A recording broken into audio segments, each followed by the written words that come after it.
What I'm here to do today is to tell you a story,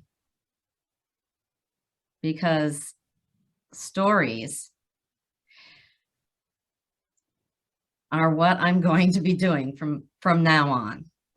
I'd like to tell you about my trip to Serpent Mound, and I'm going to use some slides actually of some pictures when I was there. So if I could have slide 1, I'd really appreciate it.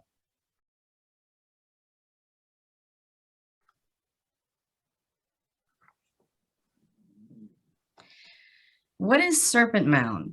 Serpent Mound is a 1,348 foot long American Indian effigy in the shape of a snake with a curled tail. An effigy mound is built of the earth in the form of an animal. These giant earthen sculptures can be found throughout the country and are thought to be shrines to honor the powerful spirits they represent. And a snake represents shedding the old skin, a rebirth and transformation. Slide 2, please.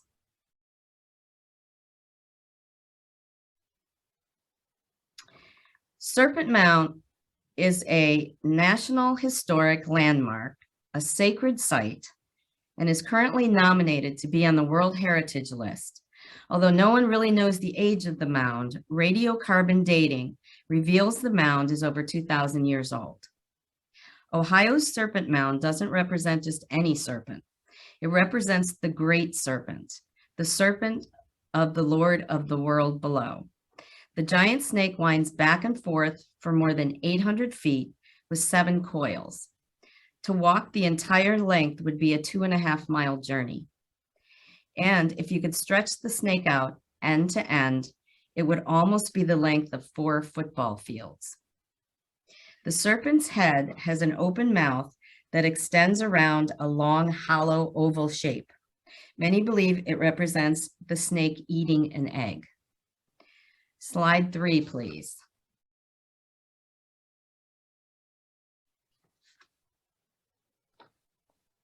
It doesn't seem to be a coincidence that the physical design of the mount makes it an ideal location for spiritual celebrations of the seasons. The head of the serpent aligns with the western horizon during the summer solstice. Additionally, the 3 primary curves of the serpent's body point to the summer solstice, the equinox, and the winter solstice, sunrise. This makes it not only archaeological, but astrological as well. For thousands of years, the mounds had been used for burial grounds and sacred ceremonies. Then Andrew Jackson determined that all Indian ceremonies, including powwows, should be and would be against the law. President Clinton actually brought in the Freedom of Religion Act of 1978, which rescinded the law, and the need to honor the earth and the ancestors came alive once again. What led me to the Serpent Mound was truly guided by the divine. A friend of mine was going with 2 other friends to an Indian ceremony for peace being held near the effigy. Someone in the group canceled. I decided I needed to do something different and took the spot. Slide 4, please.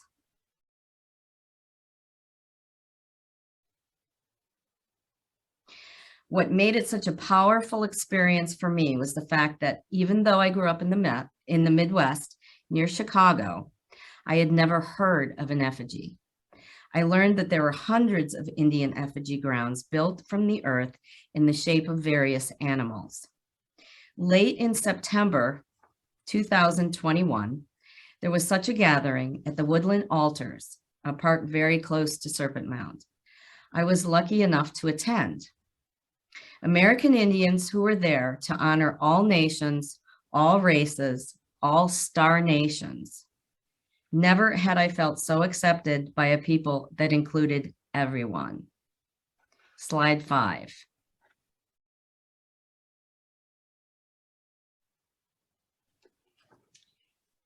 Two things happened, however, that really disappointed me. The first was that Michael Hedges was to bring the crystal skulls, and he got COVID so he stayed home. He did send one of the skulls with someone else. The second thing that disturbed me was the main chief, Golden Light Eagle Feather, died of COVID a few months prior to the celebration. And my disappointment, I still found the gathering very delightful. Slide 6.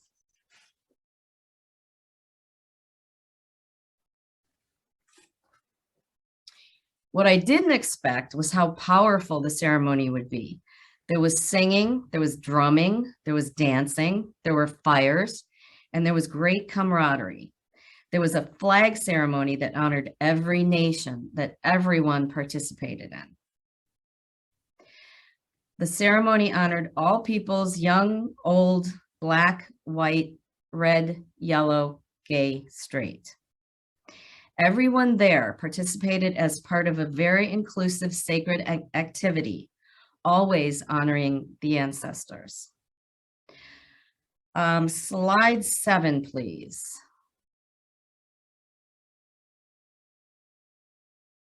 Another highlight was a talk by Brother Bear, who was a student of Chief Golden Eagle. He spoke of his childhood with his 16 brothers and sisters and how they were all separated and given to white families who could raise them to be solid members of society. Families, he spoke of a lost brother that he ran into a few months earlier and how he was getting to know him more than 45 years after separating. This broke my heart. He spoke of our Mayan animal totems. My friend was the turtle, and I was the white buffalo calf woman.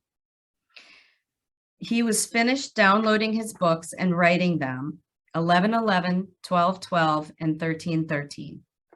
These books downloaded the sacred Sanskrit and symbols that were given to the leaders of the world, including Chief Golden Eagle in the 70s. The symbols are to raise the consciousness of the people who view them on a vibrational frequency. This helps to make our earth a better place. This resonated with me because I do a lot of frequency work in my work. And it made the trip very powerful for me. Reading the books gave me so many aha moments that made all of my unanswered questions from childhood just come into focus for me. Am I on 7?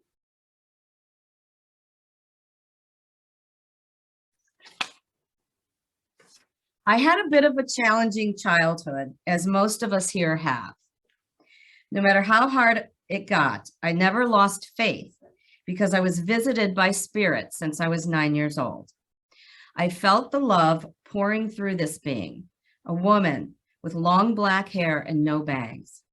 I would see her leave through the front door, and no matter how many times I asked who she was, she just smiled and said nothing. I grew to know that her mere presence was all I needed, and that my going inside myself was the only way to find the answers to my situations. During the second ceremony, I went back for the winter solstice.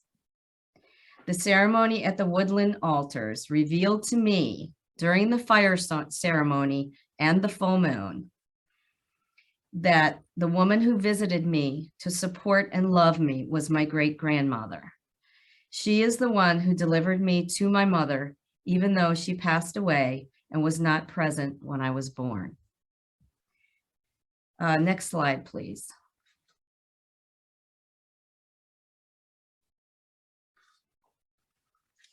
Upon arrival home after my trip to Serpent Mound, Brother Bear contacted me and asked me to sing a song with the grandmothers at the spring solstice ceremony.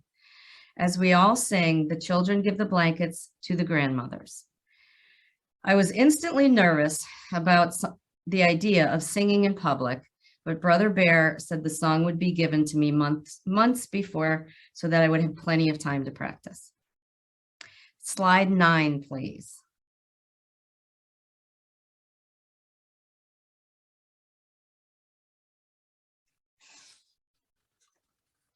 So here I am, just over 60 years old, and I had never heard of an Indian effigy. The words were never spoken of in school. No field trip included a visit to an effigy.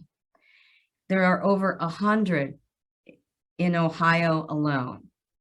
I thoroughly enjoyed my experiences while visiting Serpent Mound, and I have enjoyed sharing what I have learned with you. Thank you for inviting me to speak today.